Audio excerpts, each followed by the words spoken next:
pumunta pala ako sa grocery store para idagdag sa box. Ayan, naglakad ako kasi yung shop dito sa amin mga 15 or 10 minutes is depend sa paglalakad mo.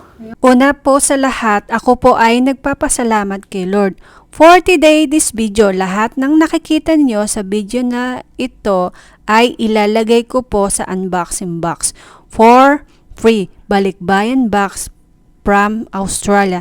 Sobrang saya namin na kahit pa paano nakakatulong kami sa ibang tao at bukal sa puso namin na magbigay ng kaligayahan at handog namin for Christmas sa darating na Paskuhan. At ang mga ilalagay ko lang dyan sa box na ito ay ang afford ko lang bilhin. Yung iba naman pong mga gamit ay napulot ko po sa rubbish. Yung mga pagkain naman, syempre, binili ko po yan. Binili ko po yan sa grocery kahapon. Sa loob ng box na pinapadala ko sa Pilipinas.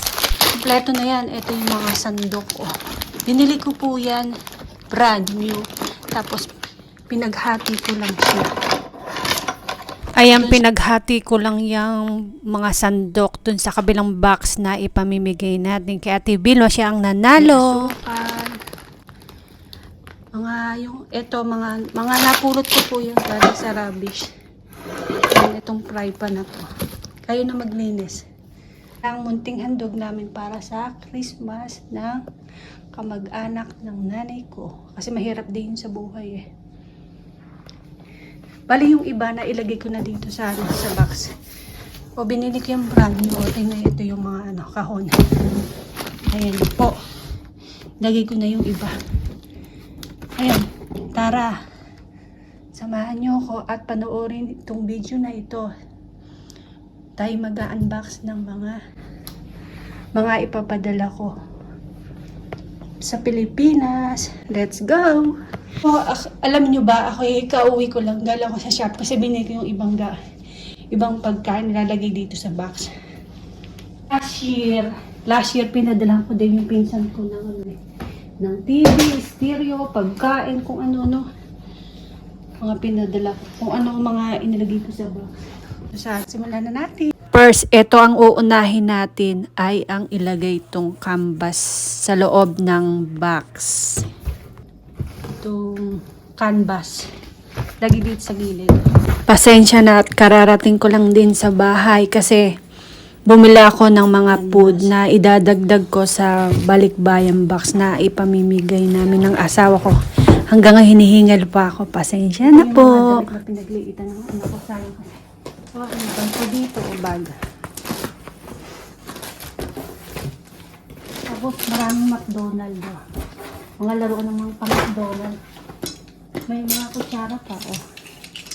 Plastic na kutsara. Laruan. Yan ang dami. Ito pa. McDonald kasi yung ano dito dito sa Australia. Pag bumili ka ng kids meal, laging may giveaway. Yan o. At least yung mga apo niya matutuwa.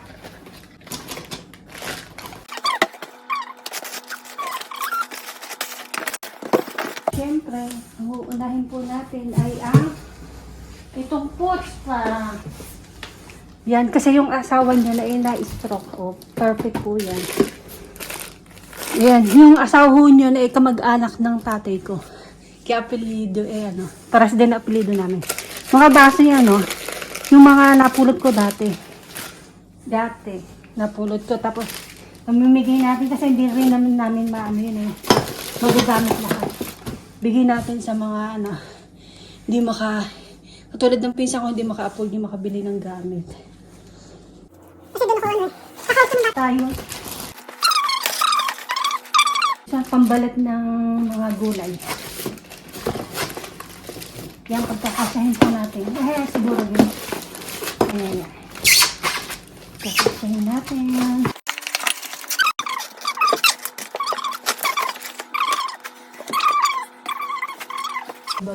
Ito naman ay binili ko yan ng 1 linggo. Ito po ay toasted bread. Toasting machine pala, toasting machine po yan. Brand new yan. Yan, nilagay ko. Tinanggal ko sa box kasi kaya pag nilagyan ko pa ng box, takaw space po.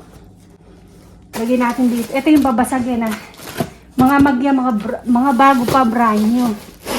Next naman ay itong fry pan na napulot ko. Ito naman ay fry pan. Linisan mo lang.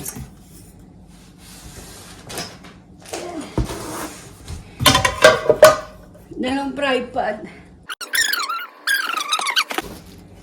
Lagyan natin dito sa may gilid. Next naman ay itong ito naman ay next itong kaserola. Ito yung napulot ko dati. Ito may mga plato na mga babasagin tapos kutsara. Binalot ko na. Pagkakasahin natin yan. Next naman ay noodles. Lagay po natin sa gilid-gilid. Para pa-support.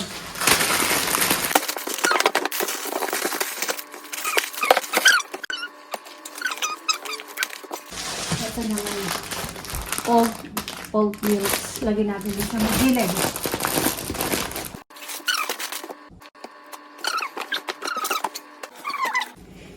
Inulit ko ulit itong tinanggal ko itong mga laman ng box. Kasi dapat pag naglalagay ko ng box, siguro mga nakatatlong ulit na ako pagtatanggal niya kasi nga, niisip mo kung paano mo i-handle, ilagay lahat ng tawag dito, mga gamit sa loob ng box. Sayang kasi ito ay mga damit ng anak ko maliliit. Maliit na sa kanya eh. Naman ay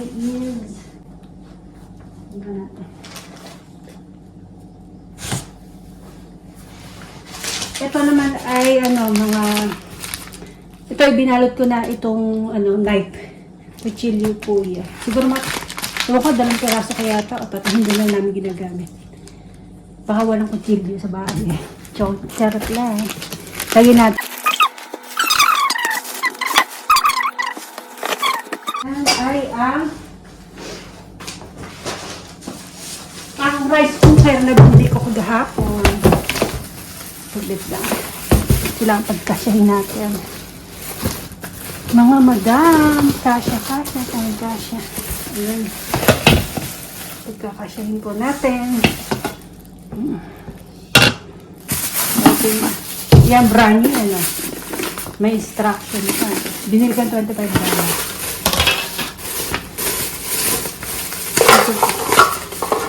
Brand new, as in brand new dito. Tapos itong kape ay lalagyan natin dito. Kasya ba? Kasya! Lagyan natin ang ibang laruan.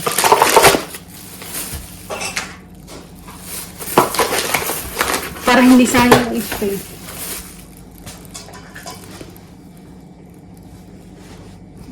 May kape na. Lagyan natin. Kasi hindi talaga ako kumikita sa YouTube. Gusto lang namin magbigay ng asawa. Kasi marami ng mga gamit ng magulang ko. Tapat yung mga kapatid ko, pinagbibigyan ko rin. Hati-hati. Ito. Ay, wag ito. Dito sa may bilog. Yan. Perfect. Kasya. Tapos, itong tasa ilalagay natin sa gilid. Para hindi kasi mapipot yung rice cooker. Ay, kabibili. Bago pa naman yun. Ayan. Nasa gilid. Parang pang support. Makasya. Oh, yeah. Ayan.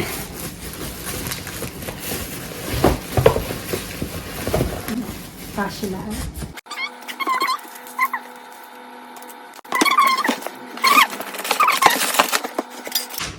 Ito binili ko yan. Pinaghati ko. Doon sa may kabilang box na ipamimigay din namin. Pero may nanalo na sa isang box. Kaya ano po, hinihintay nyo. Subscribe nyo po ako sa YouTube channel ko. Ito naman yung iba una, no? Yan. Brand new yan. Tingnan yung sticker pa.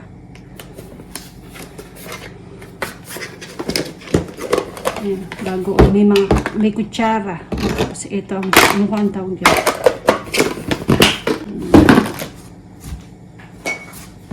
Ito din, baunan. Yan o, bago pa yan. Brand new. Kasing brand new. May kutsara. Pwede mo ilagay dyan soup or fruits dito sa baunan. Ayan. Next naman po ay ilalagay natin itong mga dal. Ang manika. Tingnan ang ganda. Oh. Nakaya ko lang yung sa may cabinet eh. Ayan, tingnan ang ganda. Oh.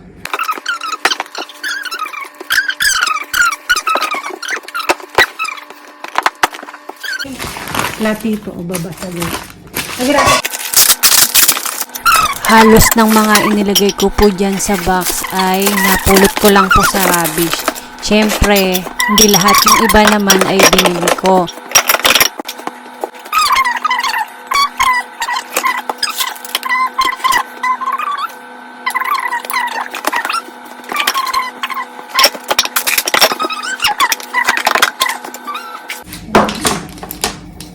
Headset, oh. Tapos, next naman ito. Bag. Oh, ganda ko. Bag. Kapulot ko lang yun sa rubbish eh. Mahilig talaga mamulot ng rubbish. Sama ko yung asawa ko.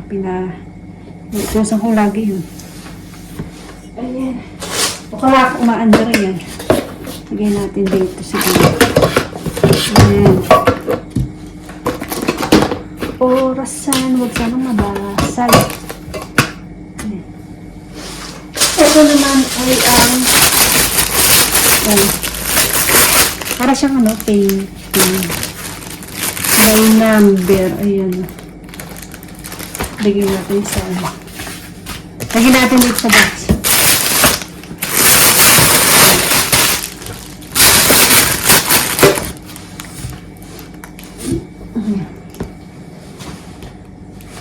Ibalot ko pala yun sa balute natin.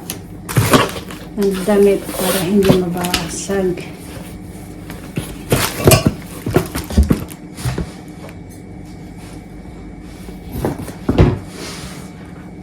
Next naman ang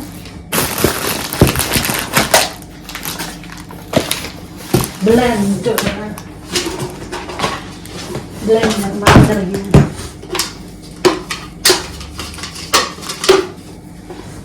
Ibali natin dito.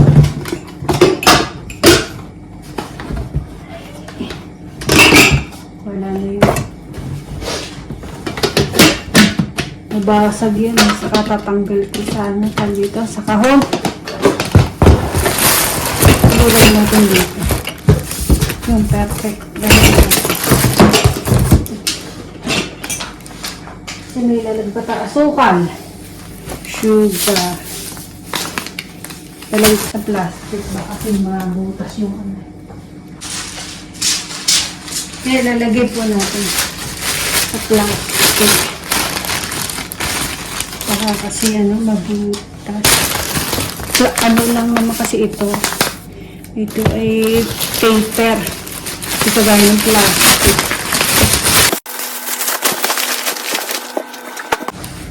Tapos naman itong tawag ito peanut butter.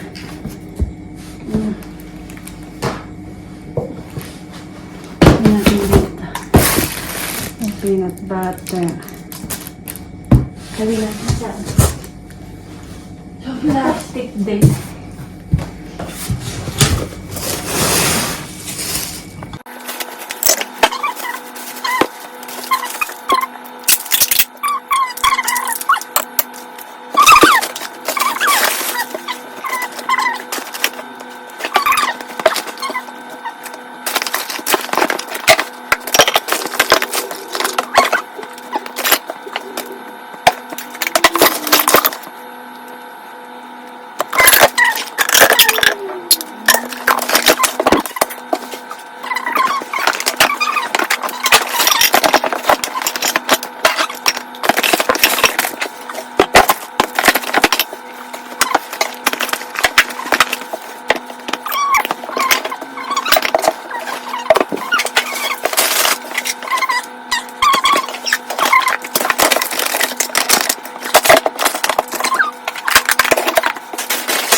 Ito pala higaan niya.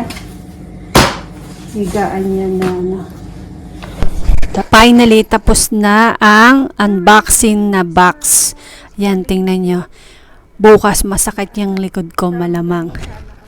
Yan, sabi, Merry Christmas. Perfect po yan sa Christmas na regalo namin ng anak at asawa ko. Merry Christmas sa pinsan ko. Ayan, finally, natapos na rin itong box na ito na ipapadala natin sa Pilipinas at wala na akong poproblemahin.